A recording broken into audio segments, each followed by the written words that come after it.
તો કેમ છો મિત્રો, હું સોલંકી પ્રકાશ જનપ્રકાશ ન્યૂઝમાં તમારું સ્વાગત છે. તો આજે આપણે જનપ્રકાશ ન્યૂઝમાં એક એવો સમાજનો મુદ્દો લઈને આવ્યા છીએ, સમાજની એક એવી સમસ્યા લઈને આવ્યા છીએ જે ખરેખર આપણે બધાય રિલેટ કરતા હોઈએ છીએ, કે જે આપણે બધાને લાગુ પડે છે, આપણે બધાય રિલેટ કરીએ છીએ. તો આજે આપણે સમાજની એક એવી હકીકત કહેવાના છીએ કે જે ખરેખર છે. તો આપણે વાત કરીશું સંયુક્ત કુટુંબ અને વિભક્ત કુટુંબ, તો કે જોઈન્ટ ફેમિલી અને કેજ્યુઅલ ફેમિલી માટે. તો આપણે જનપ્રકાશ ન્યૂઝ સાથે અંત સુધી જોડાયા રહો. જે આપણે વાત કરીશું સંયુક્ત કુટુંબની. તો સંયુક્ત કુટુંબનો લાભ શું છે? તો સંયુક્ત કુટુંબના લાભ જાણીએ. તો સંયુક્ત કુટુંબના લાભ એ છે કે જ્યારે તમારે કંઈ પ્રોબ્લેમ આવે છે, કોઈ પ્રશ્ન ઉત્પન્ન થાય છે, ત્યારે આખો પરિવાર, આખી ફેમિલી તમારી સાથે હોય છે. અને કોઈ મેડિકલ ઇમરજન્સી હોય અથવા તો કોઈ પૈસા બાબતની બીજી કોઈ સમસ્યા હોય તો તમારી સાથે પૂરું ફેમિલી હોય છે, પૂરું પરિવાર તમારી સાથે હોય છે.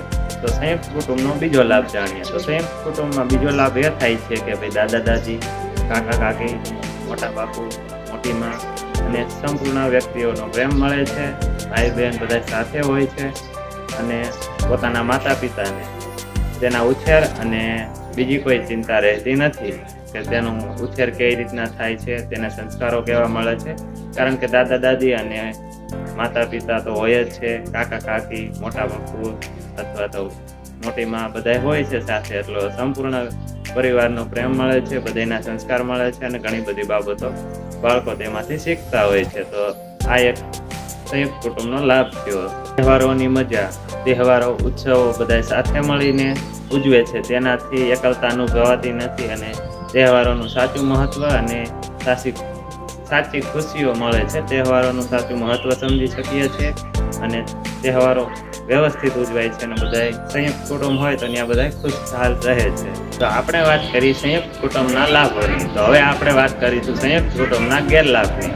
તો ભાઈ એમાં છે કે પેલો પ્રાઇવસીનો અભાવ. તો કે ભાઈ જેમ સંયુક્ત કુટુંબમાં રહેતા હોય તો તેમાં પ્રાઇવસી ન મળે, પોતાની ઈચ્છા પ્રમાણે કંઈ કામ કરવામાં ન આવે, પોતાની ઈચ્છા હોય તે પ્રમાણે તમે રહેન સહન ના કરી શકો, બધાનું અનુકૂળતા આવે તેવા વાતાવરણમાં તમારે રહેવાનું હોય છે. તો સંપૂર્ણ પરિવારને અનુકૂળ હોય તે રીતના તમારે વર્તન કરવું પડતું હોય છે. તમે તમારા પોતાની મરજીની વાત તમે ન પણ કરી શકો, તમારી ઈચ્છાની વિરુદ્ધ કાર્ય થાય તો તમે કાંઈ બોલી પણ ના શકો. તો આ એક ગેરલાભ પણ છે. તો આ એક ગેરલાભ થયો કે ભાઈ સંયુક્ત કુટુંબમાં રહેતા હોય તો તમે તમારે પોતાની ઈચ્છા ના કરી શકો. પોતાની ઈચ્છા શક્તિથી નિર્ણય વ્યક્તિ ન લઈ શકે, કારણ કે સંયુક્ત કુટુંબમાં રહેતો હોય તો બધાની સહમતિ હોય તે પ્રમાણે તમારે નિર્ણય લેવો પડે છે અને આનાથી વિવાદ પણ થતા હોય છે. આપણે સંયુક્ત કુટુંબની તો વાત કરીએ, હવે આપણે વિભક્ત કુટુંબની વાત કરીએ છીએ. તો વિભક્ત કુટુંબમાં પતિ પત્ની અને બાળકો હોય છે. તો જેમ નાનું ફેમિલી હોય તેમ પોતાની રીતે પોતે નિર્ણય લઈ શકે છે અને બધાય પોતાની ઈચ્છા મરજી પ્રમાણે કાર્ય કરતા હોય છે. પોતાને જે સારું લાગે છે જે કરતા હોય છે, કોઈ રોકવા ટોકવા વાળું હોતું નથી. અને વિભક્ત કુટુંબ હોય છે એટલે જેમ બને એમ રોકટોક ઓછી હોય છે, પોતાની મરજીનું કરવા દેવામાં આવતું હોય. તો વિભક્ત કુટુંબનો બીજો પણ ફાયદો છે કે ભાઈ પોતે જ નિર્ણય લઈ શકતા હોય છે. શિક્ષણ હોય, પૈસા ખર્ચવા હોય અથવા તો કોઈ પણ પોતે ડિસાઈડ કરેલી વસ્તુ કરવી હોય તો તે પોતે જાતે નિર્ણય લઈ લે છે અને ઝડપથી તે વિચારે છે તે કાર્ય કરતા હોય છે. તો રોજબરોજના ઝઘડા, મતભેદો અને ઔપચારિકતા રીતે વૈચારિક પોતાનો જ નિર્ણય પોતાના જ ઈચ્છા શક્તિ પ્રમાણે કામ કરી શકે છે. તેનાથી રોજના મતભેદો થતા નથી, કારણ કે કોઈ હોય નહીં રોકટોક કરવા વાળું. તો પોતે સ્વતંત્ર રીતે નિર્ણય લઈ શકે છે. તેનાથી તે કોઈના ઉપર નિર્ભર નથી રહેતા, એટલે કોઈ પણ ઝઘડાની શક્યતા રહેતી નથી. તો રોજબરોજના ઝઘડા પોતે સ્વતંત્ર રીતે પોતાનો નિર્ણય લઈ શકે છે, એટલે મતભેદો થતા નથી.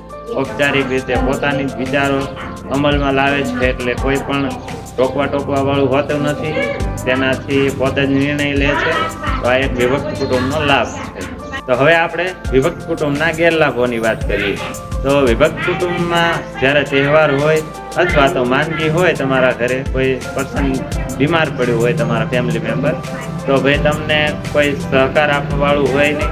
અથવા તો કોઈ તમને એમ પણ ના પૂછે કે ભાઈ કેમ છો કે કેવા હાલચાલ છે, કદાચ તમારી કન્ડિશન શું છે, ખર્ચ પણ કોઈ આપવા તૈયાર ન હોય. આ એક વિભક્ત કુટુંબનો ગેરલાભ છે અને તમારા બાળકો ઉપર આની અસર પણ થતી હોય છે, કારણ કે તહેવાર હોય તો તહેવારોમાં કોઈ હોય નહીં, એકલતા અનુભવવી પડતી હોય છે. વિભક્ત કુટુંબમાં તહેવારો હોય અથવા તો કોઈ ફેમિલી મેમ્બર બીમાર પડ્યું હોય તો મેડિકલ ઇમરજન્સીમાં પણ કોઈ તમારી સાથે હોતું નથી. તો આ એક વિભક્ત કુટુંબનો ગેરલાભ છે.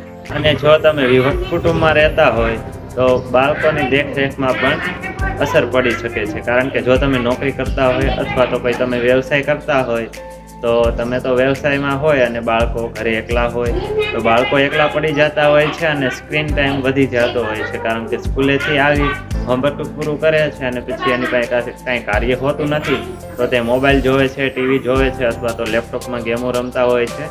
તો આ એક ગેરલાભ છે, કારણ કે વિભક્ત કુટુંબ હોય તો ત્યાં દાદા દાદી, પછી કાકા કાકી કે મોટી માં અથવા તો મોટા બાપુના છોકરા, મોટા ભાઈ બહેન હોતા નથી, કારણ કે જે પોતાના સંતાનો હોય વિભક્ત કુટુંબમાં તે જ હોતા હોય છે. તેનાથી આ પણ એક ગેરલાભ છે, કારણ કે તે બાળકોના વિકાસ માટે આ વસ્તુ બહુ સારી નથી. સ્ક્રીન ટાઈમ વધી જાય છે.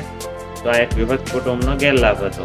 તો મિત્રો, આપણે આજે સંયુક્ત કુટુંબ અને વિભક્ત કુટુંબની વાત કરી, જેમાં બાળકો ઉપર શું અસર પડે છે, પોતાના માતા પિતા પોતાના બાળકોને સમય આપી નથી શકતા. તો સંયુક્ત કુટુંબના લાભ અને ગેરલાભ આપણે જોયા, અને આવા વિડીયો જોવા માટે અમારી ચેનલમાં કોમેન્ટ કરો, લાઇક, શેર અને સબસ્ક્રાઈબ કરો. હું સોલંકી પ્રકાશ, જનપ્રકાશ ન્યૂઝની સાથે BMSનો વિદ્યાર્થી. તો આજે આપણે BMSના એડમિશન પણ પ્રાપ્ત કરી લીધેલું છે અને આપણે આગળ આવા ટોપિક ઉપર વિડીયો લાવતા રહીશું. તો thank you for watching. Janprakash news જોતા રહો, જનતાનો અવાજ જનતા સુધી. તો હું સોલંકી પ્રકાશ. તો સંપૂર્ણ માહિતી મેળવી છે અને સંપૂર્ણ વિડીયો જોવા માટે તમારો આભાર છે. Thank you for watching.